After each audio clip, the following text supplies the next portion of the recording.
how to use the motion blur feature using CapCut. And stick around to the end and I'll show you a pro tip.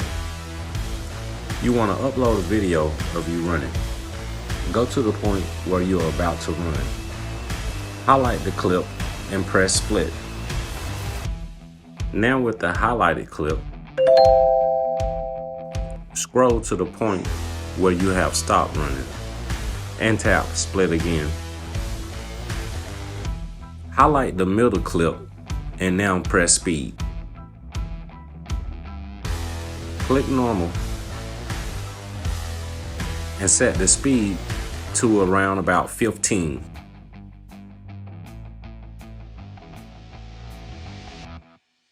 Now we're ready to use the motion blur feature. Scroll over and click motion blur. Set the blur to 100. Now set the blend to around 22.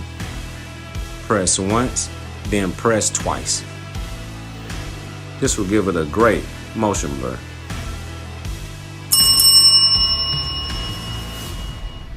Okay, now let's see what we got.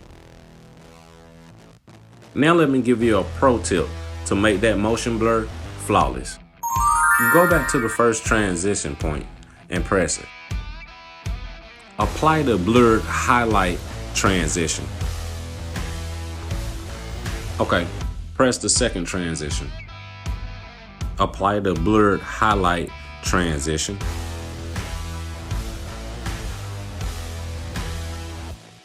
Now tap that bell, subscribe, and tune in for more pro tips on CapCut Editing.